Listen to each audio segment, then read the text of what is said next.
పెళ్లి కొడుకు నువ్వేనా? మీకు పంపించిన ఫోటోలో ఉన్నది నేనే కదా, హా. అయితే నేనే పెళ్లి కొడుకు. ఇంతకీ నేను మీకు నచ్చానా? అందుకే కదా ఈ ఎదవనేసుకుని మరి వచ్చింది. మీరు నాకు నచ్చారో లేదో చెప్పే ముందు నాకు కొన్ని కండిషన్స్ ఉన్నాయి. అవి మీకు ఓకే అయితే తర్వాత స్టెప్కి వెళ్దాం. ఓకే, ఏంటి కండిషన్స్?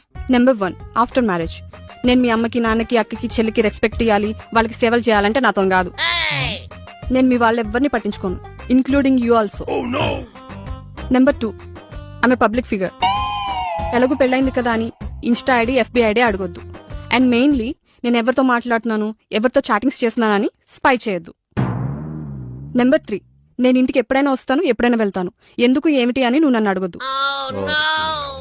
అండ్ నా ఫ్రెండ్స్ ఎప్పుడైనా ఇంటికి రావచ్చు, పోవచ్చు, అందులో బాయ్స్ ఉండొచ్చు, గర్ల్స్ ఉండొచ్చు, కానీ నువ్వు క్వశ్చన్ చేయొద్దు. నెంబర్ 4, పబ్లిక్ ప్లేస్లలో ఎలాగో పెళ్ళామే కదా అని ఒసే గిసే రావే పోవే అని పిలవద్దు. ఓకే. నెంబర్ 5, ఇంటి పని వంట పని అంటే నాతో కాదు. మెయిన్లీ పిల్లల్ని కానీ నా స్ట్రక్చర్ కోల్పోవడం నాకు ఇష్టం లేదు. నెంబర్ 6, ఇదే last and final and main, నీకేమైనా నేనే అడవను, నాకేమైనా నువ్వే అడవద్దు. అండ్ గట్టిగా చెప్పాలంటే నువ్వు చచ్చిపోయినా నేను తెల్ల చీర కట్టుకుని ఏడవను, మల్లెపూలు పెట్టుకుని నచ్చినోడితో వెళ్ళిపోతా. ఎందుకలా మొహాలు చూసుకుంటున్నారు?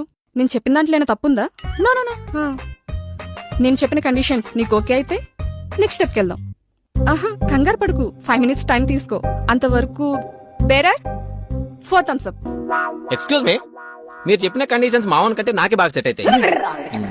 పచ్చిగా చెప్పాలంటే మీకంటే బెటర్ కండిషన్స్ నా దగ్గర ఉన్నాయి. నాకు మీలాగే పెళ్ళైన తర్వాత అత్తకి, మామకి, బొమ్మార్దికి, వదినకి రెస్పెక్ట్ చేయడం చేత కాదు. ఓ పని చేద్దాం, నా పేరెంట్స్ కి నువ్వు రెస్పెక్ట్ చేయకు, నీ పేరెంట్స్ కి నేను రెస్పెక్ట్ చేయ. నీ బతుకు నీది, నా బతుకు నాది. Number 2, I'm also a public figure. నా ఇన్స్టా ఐడి, నా ఎఫ్బి ఐడి నువ్వు అడగొద్దు. నేను చాటింగ్ చేసుకుంటాను, నేను డేటింగ్ లోకి వెళ్తుంటాను. సో నీకు నచ్చిన వాళ్ళతో నువ్వు చాటింగ్ చేసుకో, నాకు నచ్చిన అమ్మాయిలతో నేను డేటింగ్ చేసుకుంటాను.